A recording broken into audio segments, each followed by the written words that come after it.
नमस्कार। आगामी लोकसभा चुनाव पर आधारित हमारा विशेष कार्यक्रम आम चुनाव 2024 राज्य नीति में आप सभी का बहुत बहुत स्वागत है। मैं हूं लालचंद्र सिंह।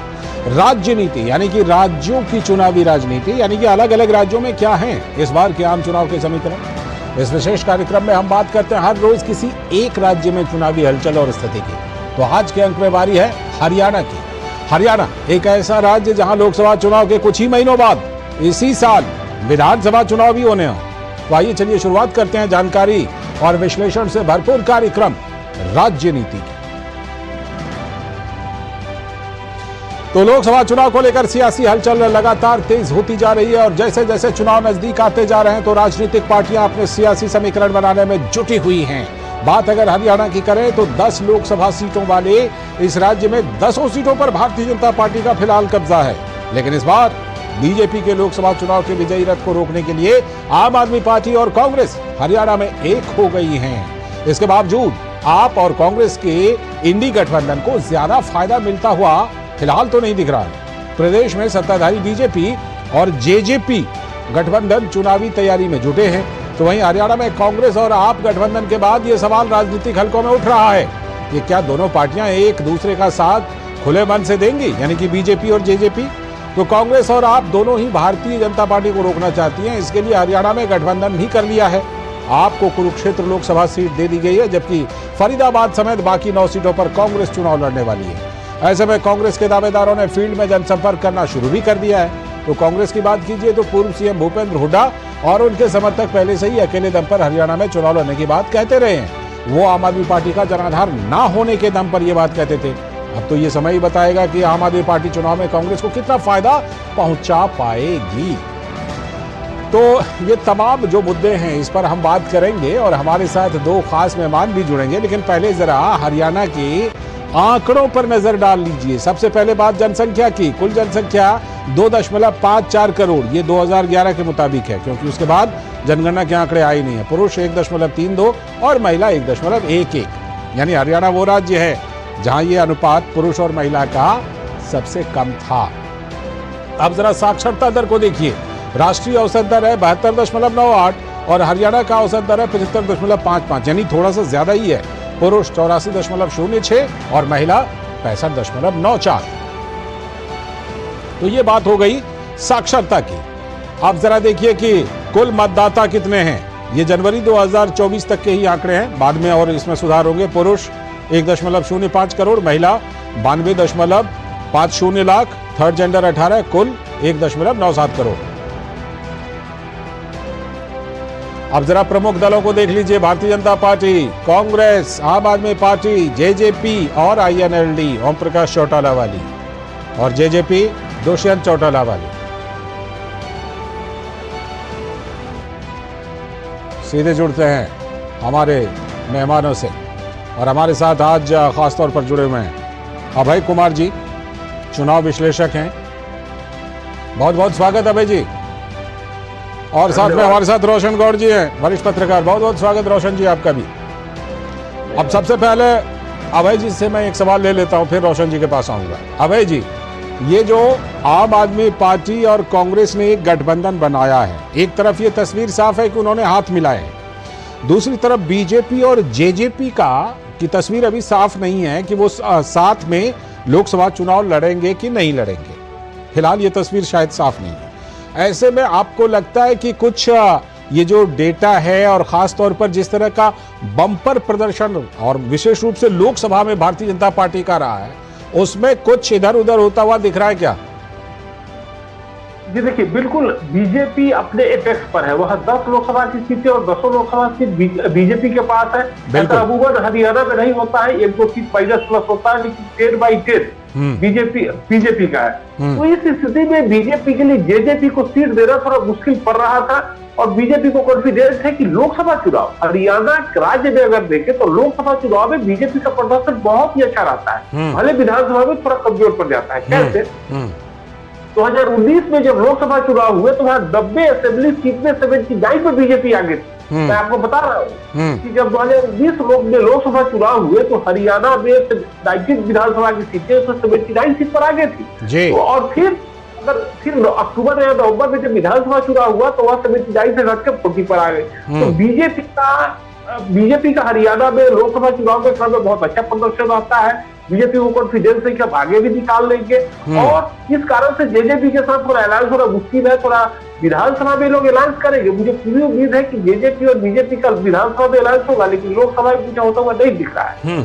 आपको लगता है कि शायद नहीं आ रही? हाँ, ठीक है, ठीक है। और दूसरी बात कि सुशील गुप्ता जी को कुरुक्षेत्र से आम आदमी पार्टी ने टिकट भी दे दिया है, 2-1 का ये हुआ है, तो वहां पर वो लोग कांग्रेस पार्टी कमजोर अपने आप को कहीं ना कहीं महसूस कर रही है। इस कारण से आम आदमी पार्टी के स्वतंत्र हाथ बढ़ाया है, हाथ मिलाया है। देख रहे हैं कि इलेक्शन का रिजल्ट कैसे आए। ठीक है, मैं लौटता हूं आपके पास। रोशन जी, आपके पास इसलिए आ रहा हूं और खासतौर पर ये मैं आपसे कहना चाहता हूं, देखिए हरियाणा तो बिल्कुल पंजाब से सटा हुआ है और पंजाब में किस तरह का सिर फुटबॉल चल रहा है उसका नमूना कल देखने को मिला।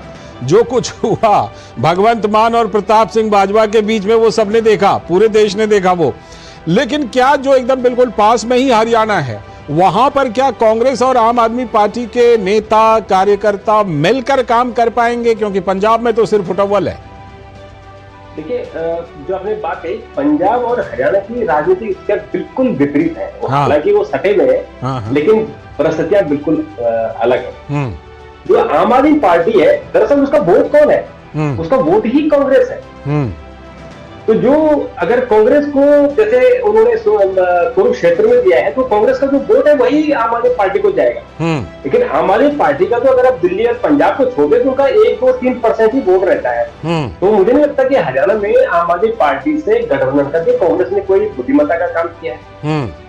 और ये काम अगर आप गुजरात की बात करते हैं तो गुजरात में हम मान के चलते हैं कि 5-6% आम आदमी पार्टी का वोट है, लेकिन वो भी कांग्रेस का वोट था। तो सही बात है। आपकी आवाज नहीं आ रही, जरा अनम्यूट कीजिए रोशन जी, अनम्यूट कीजिए। तो आवाज नहीं आ रही आपकी। रोशन जी, आपकी आवाज नहीं आ रही, जरा अनम्यूट कीजिए, अनम्यूट।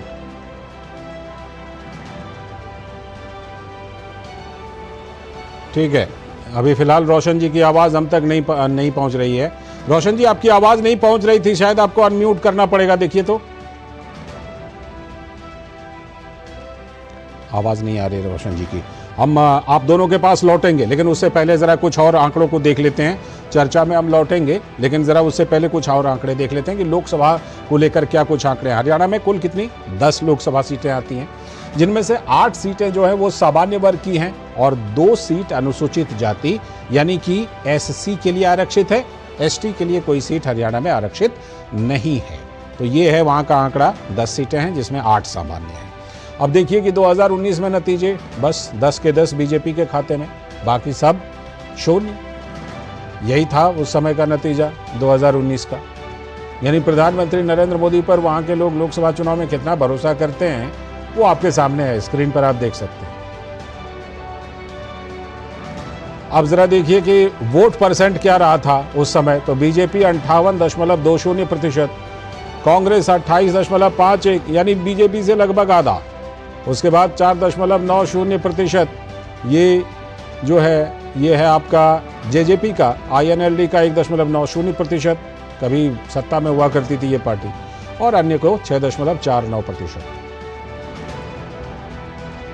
तो ये देखिए कि सामान्य जो है वो बात की भी, जो हम विधानसभा की सीटें उस पर बाद में बात करेंगे। पहले जरा अपने मेहमानों से जोड़ लेते हैं। हमारे साथ अभय कुमार जी हैं और साथ में रोशन कुमार गौड़ जी भी जुड़े हुए हैं। मैं अभय जी के पास सबसे पहले चलता हूं। अभय जी, ये वोट शेयर देखिए, ये तो मतलब कम से कम लोकसभा चुनाव में तो ऐसा लगता है कि भारतीय जनता पार्टी कांग्रेस के ऊपर लगभग 2 गुनी भारी है। ऐसे में जो बात रोशन गौड़ जी कह रहे थे कि देखिए आम आदमी पार्टी से अगर आप गठबंधन करते हैं तो कुछ ऐसा नहीं होता कि बाहर से ऐड ऑन हो जाता है, वो तो आप ही के शेयर में से उसने काटा था, उसको फिर आप उसी में से जोड़ रहे हैं। तो कुछ बाहर से बहुत बड़ा वोट परसेंट ऐड नहीं होता। तो ऐसे में तो भारतीय जनता पार्टी का पलड़ा बहुत भारी होता है और लगता है कि कम से कम लोकसभा चुनाव में हरियाणा के वोटर सीधे नरेंद्र मोदी का फेस देखकर वोट देते हैं क्या? बिल्कुल, आप बिल्कुल सही बोल रहे हैं। मैं बता रहा हूं कि जब 2014 से जब नरेंद्र मोदी का एक पॉलिटिकल वेव शुरू हुआ भारत के राजनीति में, तो कुछ राज्य ऐसे रहे जो कि पूरी तरह नरेंद्र मोदी के वेव से प्रभावित हुए। उनमें त्रिपुरा, हरियाणा, असम, ऐसे कुछ स्टेट थे। जैसे मैं बता रहा हूँ, त्रिपुरा में बीजेपी का विधानसभा में खाता नहीं खुला था, लेकिन 2018 में 36 सीट लेकर स्पष्ट बहुमत के साथ उसे सरकार बनाया। बिल्कुल, मैं आपको बता रहा हूँ कि हरियाणा की अगर हम बात करें तो 1987 के विधानसभा चुनाव में 16 सीट भाजपा को आया था। उसके बाद कभी 5, कभी 6, एक बार 11 सीट आया। लेकिन 2014 के विधानसभा चुनाव में बीजेपी को 47 सीट आया और स्पष्ट बहुमत की सरकार बनाई। तो हरियाणा, त्रिपुरा, वेस्ट बंगाल कुछ ऐसे राज्य रहे जहां नरेंद्र मोदी का वेव आया और बीजेपी ने पूरी तरह दूसरे को नेस्तनाबूद कर दिया। उसमें एक स्टेट आपका हरियाणा भी है। और एक बात मैं और जोड़ूंगा कि देखिए, ऐसा है कि भारत की राजनीति में डाइकोटॉमी है कि हरियाणा में और दिल्ली में 20 हरियाणा में और दिल्ली में 70 लोकसभा की सीटें हैं। तो यहाँ पर आम आदमी पार्टी और कांग्रेस का गठबंधन है, लेकिन पंजाब में नहीं हो रहा है, एकदम सटा हुआ है। रोड के इस पार पंजाब, रोड के उस पार हरियाणा, एक तरफ गठबंधन है, एक तरफ तो अपना गठबंधन नहीं है। तो इस तरह का जब राजनीति कर रहे हैं तो जनता को भी सोचना पड़ता है कि भैया रोड के तरफ तो गठबंधन है, रोड की तरफ गठबंधन नहीं है, आखिरकार दोस्ती क्या कहलाता है। ये सवाल हमने उठाया था। हाँ, आपको जोड़ना चाहते हैं, जोड़ लीजिए। ऐसा ही स्थिति आपको केरला में देखने को मिलेगा, जहाँ कम्युनिस्ट और कांग्रेस वहां पर एक दूसरे के खिलाफ है, जबकि वेस्ट बंगाल में, त्रिपुरा में और अन्य जगहों पर एक साथ है। आखिरकार रिश्ता क्या कहलाता है और जनता सोचती है कि आखिरकार हमारे साथ ठगा तो नहीं जा रहा है, सब क्या हो रहा है। यानी कि ये जो है ना, ये कहीं हाँ और कहीं ना वाली बात है। रोशन गौड़ जी, वही वाली बात जो अभी हम वोट परसेंटेज दिखा रहे थे, आपने जो बात कही पहले सवाल के जवाब में कि भाई वो बाहर से तो कुछ जोड़ते नहीं है इस वोट परसेंटेज में, कांग्रेस का ही वोट परसेंट काटते हैं। अगर आप गठबंधन कर रहे हैं तो वही चीज फिर आकर के जुड़ जाती है। तो ऐसे में जब भारतीय जनता पार्टी वोट प्रतिशत में इतना बड़े मार्जिन के साथ आगे है, तो इस गठबंधन के लिए चुनौती है, इंडी गठबंधन के लिए। देखिए, मुझे लगता है कि इंडी गठबंधन हरियाणा में कोई चुनौती नहीं, क्योंकि हरियाणा में जो कांग्रेस के लीडर है उनमें अलग झगड़ा है। जो हुड्डा परिवार है, हाँ, उनमें अलग है, जो शैलजा है उनका अलग गुट है। तो वो आपस में जो लड़ रहे हैं, टांग जाई कर रहे हैं, उसका भी तो कांग्रेस को नुकसान हो रहा है। और मैं आपको एक बार और बता दूं कि 2019 का जो विधानसभा का चुनाव हुआ था, उसमें आपने देखा होगा कि बीजेपी का जो सीटें थी वो 47 से घटकर 40 पर आई थी जी। लेकिन बीजेपी का वोट परसेंटेज, जो उनका वोट परसेंटेज था, वो उनका वोट परसेंटेज बढ़ गया था। अच्छा, ये हम अभी दिखाने वाले हैं कुछ देर में। हाँ जी, उनका वोट परसेंटेज जो है 33 से बढ़ के 36 हो गया था, सीटें कम हो गई। हाँ। और कांग्रेस की जो सीटें बढ़ी थी, उनकी सीटें बढ़ के 16 हो गए, 16 से बढ़ के 31 हुई थी। 16 सीटें बढ़ी थी, उनका वोट परसेंटेज 28 हुआ। अब आप देखिए इसमें कि जो जेडीपी को वोट मिला था 14%, वो कौन सा वोट था। इसलिए मैं आपको इस पर फोकस कर रहा हूँ कि इस बार जो लोकसभा के चुनाव में जेडीपी और बीजेपी के बीच में गठबंधन क्यों नहीं हुआ। मुझे लगता है कि वो इसलिए नहीं हुआ कि वहां पर ये दोस्ताना चुनाव लड़ेंगे, इसलिए कि 2019 में जो वहाँ जातीय संघर्ष हुआ था सैनी और जाटों के बीच में जी, और उसमें जाट बीजेपी से नाराज हो गए, इसलिए वो सीटें कम हो गई थी जाटों वाली। ठीक है, वो सीटें सारी जेजेपी को गई। ठीक है, तो आपको लगता है कि ये हो सकता है कि वो जाटों की जो नाराजगी थी, और इधर जो किसान आंदोलन चल रहा है, क्या मैं उस पर आ रहा हूँ, उस फैक्टर पर बिल्कुल आऊंगा। और आप जो बात कह रहे हैं ना कि लोकसभा में तो ये शायद साथ नहीं आएंगे, लेकिन हो सकता है कि विधानसभा में साथ आएंगे। पहले विधानसभा के आंकड़ों की बात कर लेते हैं, फिर आप दोनों के पास आता हूँ। विधानसभा के आंकड़े मैं बता देता हूँ, फिर आप दोनों से जुड़ता हूँ। हरियाणा में विधानसभा की अगर बात करें तो 90 सीटें आती हैं, 90 विधानसभा की सीटें हैं, जिनमें से 73 सीट सामान्य श्रेणी की हैं और 17 सीट जो है वो अनुसूचित जाति के लिए सुरक्षित हैं। यानी कि कुल सीटें हैं 90, उसमें से 73 सामान्य वर्ग की और 17 जो हैं वो अनुसूचित जाति यानी कि एससी के लिए हैं। तो अब क्या कुछ रहा था 2019 का नतीजा, वो भी हम आपको बताते हैं। ये देखिए, ये आंकड़े, कुल सीट 90, उसमें से सामान्य 73 और जो अनुसूचित जाति की सीटें हैं वो 17।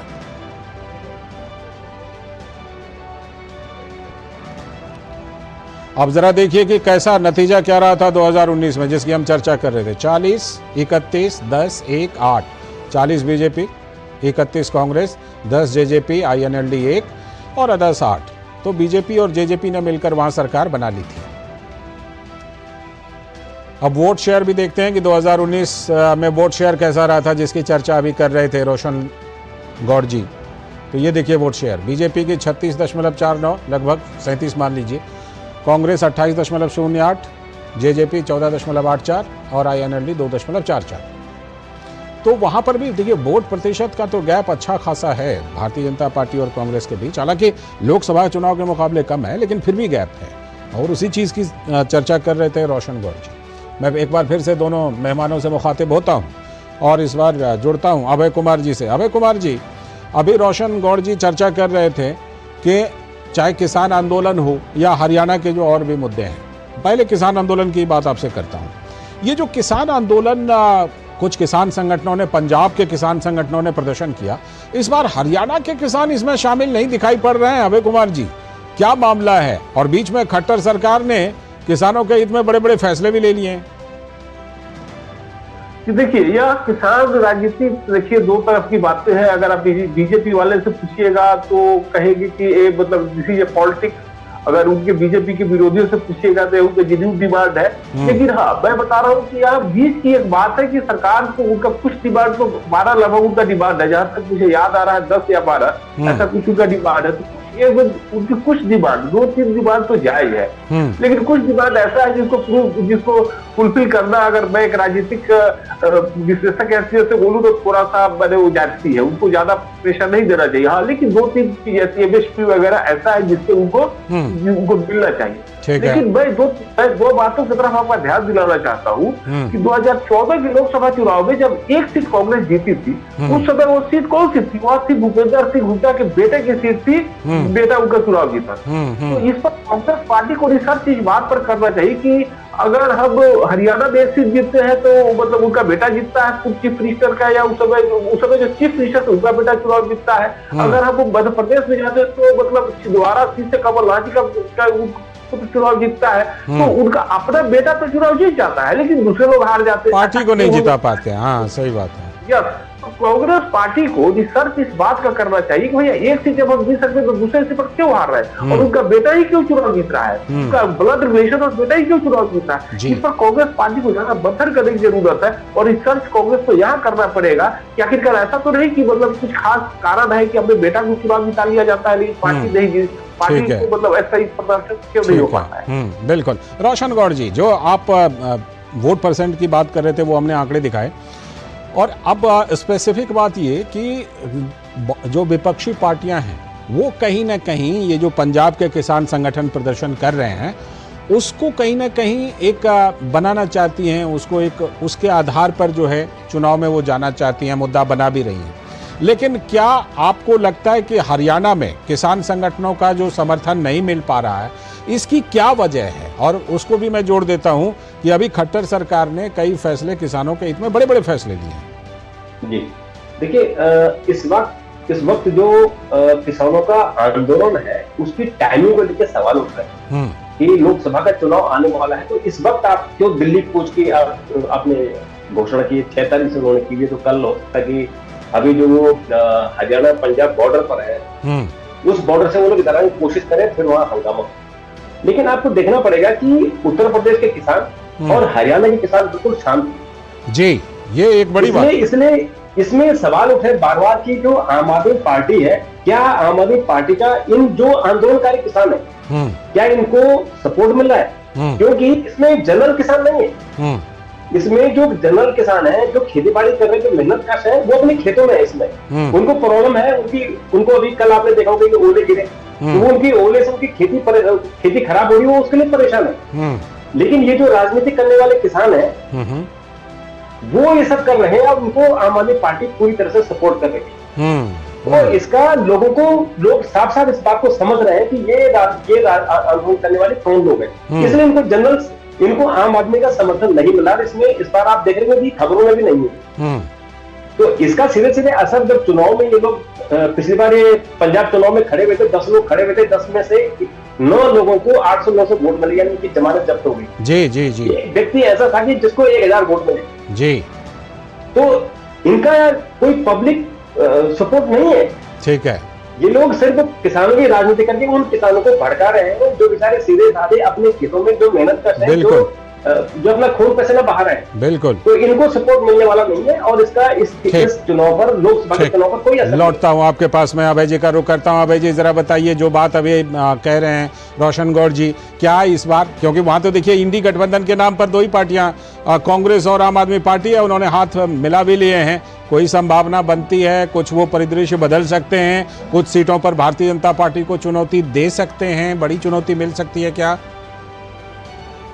जी देखिए, अगर हम बात करें तो मुझे तो नहीं लग रहा है कि इन लोगों का गठबंधन में कोई बहुत बड़ा परिवर्तन ला पाएगा। अच्छा, क्योंकि वोट का ट्रांसफर हो पाएगा, हाँ। मुझे इससे शक है, क्योंकि तब जबकि बगल के राज्य पंजाब में वैसी स्थिति बनी हुई है कि एक दूसरे के खिलाफ जा रहे हैं, यहाँ पर सपोर्ट में आ रहे हैं, तो वोट का कितना ट्रांसफर करा पाएंगे यह कहना मुश्किल है। तो इस परिस्थिति में मैं तो नहीं देख पा रहा हूँ कोई विशेष असर पड़ता हुआ दिखेगा। और एक बात जो अभी बोला जा रहा था कि भाजपा का वोट बढ़ा था, 2000 सीटें घटी थी 2019 के विधानसभा चुनाव में, लेकिन वोट प्रतिशत बढ़ा था, तो भाजपा का 3.29% वोट बढ़ा था 2019 के विधानसभा चुनाव में, 2014 में 3.29%। तो ऐसा भी कई बार होता है भारत के इतिहास में कि मतलब लोग वोट ज्यादा लाके भी सीट कम जीत पाते हैं। क्योंकि देखिए, भारत कम से कम 3 बार, मैं बता रहा हूँ, कम से कम 3 बार एक वोट के अंतर से चुनाव का परिणाम आया है। मैं फिर से बोल रहा हूँ कि भारत के इतिहास में कम से कम 3 बार, और वह तीनों विधानसभा का चुनाव था, तीनों विधानसभा के चुनाव था। तो हो सकता है कि बराबर की लड़ाई हो, एक सीट से निकल जाए, तो वोट बढ़ने के बावजूद भी आदमी को सीट कम आता है, पार्टियों को सीट कम आता है। तो यह उस परिस्थिति पर डिपेंड करता है, स्टेट पर डिपेंड करता है। ठीक है। रोशन जी, हम क्योंकि ये चर्चा कर रहे हैं हरियाणा की, तो हम सब जानते हैं कि लोकसभा चुनाव के कुछ महीने बाद वहां पर विधानसभा चुनाव भी होने हैं। तो आपको लगता है कि विधानसभा चुनाव में भारतीय जनता पार्टी और जेजेपी जो है, ये दोनों मिलकर के उतरेंगे, अगर लोकसभा चुनाव में साथ ना भी उतरे तो? मुझे ऐसा लगता है, मेरे व्यक्तिगत ये मानना है, जो मैं स्टडी कर रहा हूँ, कि उनको एक साथ चुनाव नहीं लड़ना चाहिए। इसलिए नहीं लड़ना चाहिए कि बीजेपी से जो जाट वोटर है थोड़ा सा नाराज है, ज्यादा नहीं है, थोड़ा सा नाराज है, क्योंकि वैसे तो प्रधानमंत्री नरेंद्र मोदी को सभी इस देश में सभी लोग समर्थन कर रहे हैं, लेकिन थोड़ा सा जाटों की नाराजगी है। तो वो जो बीजेपी की नाराजगी होती है, वो जेजेपी को वोट के रूप में चली जाती है, जो हमने 2019 में देखा।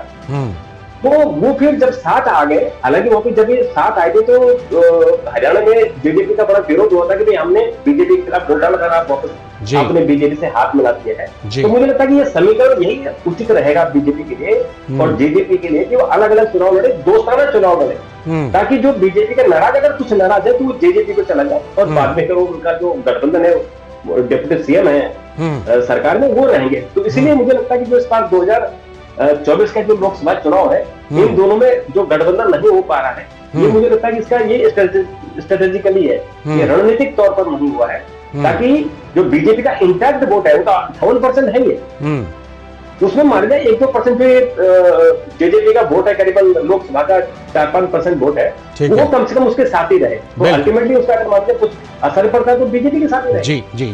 चलिए, बहुत बहुत शुक्रिया रोशन जी जुड़ने के लिए, अभय जी जुड़ने के लिए। आज हमने हरियाणा पर बात की, हम फिर इसी तरह से हर रोज एक राज्य को लेकर के वहां के चुनावी समीकरण पर बात करते रहेंगे। फिलहाल आप दोनों का बहुत बहुत शुक्रिया। तो आज की राजनीति में हमने बात की हरियाणा की, और इसी तरह से हम अगले दिन किसी और राज्य की पड़ताल करेंगे। फिलहाल आज के इस राजनीति में इतना ही, लेकिन डीडी न्यूज पर खबरों और कार्यक्रमों का सिलसिला लगातार जारी है। हमारी टीम को दीजिए अनुमति। नमस्कार।